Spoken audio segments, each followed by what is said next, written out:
agencies taking care of police, 4 or 5 agencies taking care of intelligence, you are going to have a mess of the situation. This is true. Because each of the agencies will be trying to elbow the other one out. Instead of facing the actual, what do you call it? Actual problem of this thing. And even in the funding, like we are complaining now, you now, a fund that you give to one, you divide it into 4. And look at it, even the states, some states cannot pay civil servants for 6 months. It is no more news. In those days, it's news, but not today. And you can't do that to security agencies. And obviously, to saddle the federal government with another agency like this Peace Corps, and that's why all over the country we are very, very, what do you call it? We are very, very decisive about that. Because before even the president signed, they've started recruiting, they've started training, charging a lot of money. 150,000. Yeah. And some of this money, when they collect it, that's how civil defense starts to have to be found. They will collect money and go on give lobby. So, but I'm not looking at lobby that way. Don't misquote me. That is true. I was even told even before the civil defense was registered, they are ready to forgo 1 or 2 months' salary. Yes. And they put it together and lobby with it. And that's, you can't do that in the police. Most of this established, you cannot dare that. To go and tell your officers to bring money, they will hang you in the, I'm telling you. And but in some of these agencies, they do anything just to survive. But I was just asking somebody, I said, even presently, these people, they don't work after 6 o'clock. But you have a police force that work 24/7. You have morning, afternoon, and night shift.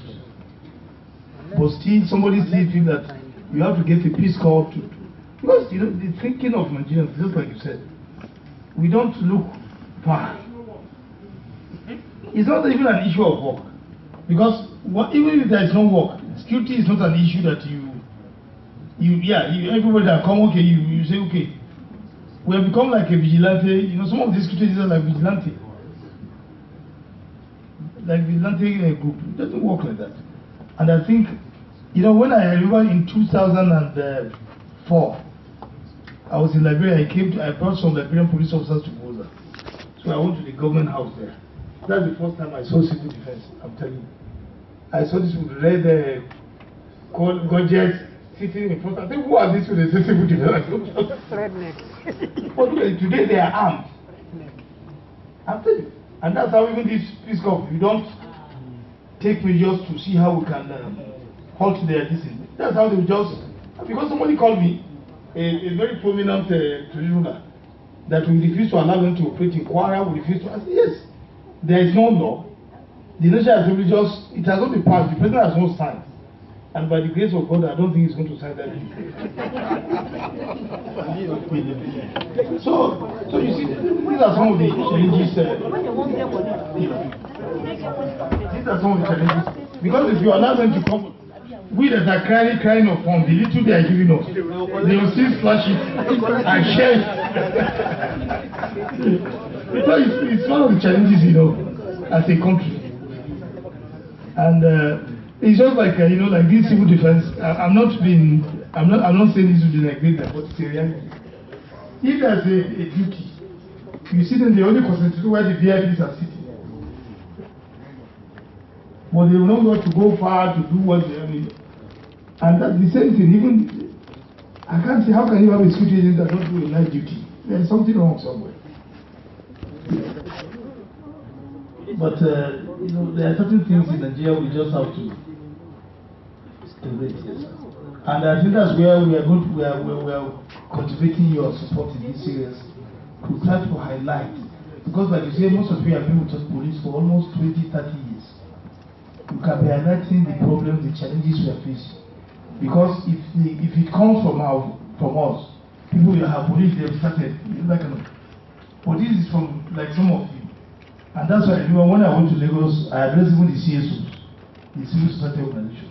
Because you can see now what we are trying to do, even our training programs, we try to incorporate them so that they can, they are the chief critics.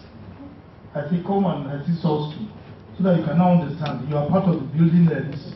So that instead of criticizing, why don't you come to help us to build? And I think that's the process. And I told them, and in Lagos, they were very cooperative, really. And because we've been trying to involve them since we came in the training of our staff, in some of the training we are conducting, so that they themselves can now see they are part of the solution, not to a problem, you know. And I believe even most of you can use your papers to see where you can flash and see how you can be able to mold the public opinion in support of the police. So thank you. I think have I addressed? Okay. Yes. Okay, thank you. A round of applause for that. I think we. Okay, thank you so much. Thank you so much, the IGP sir. You clap again. Now, what of the before leg? You give them their buzz.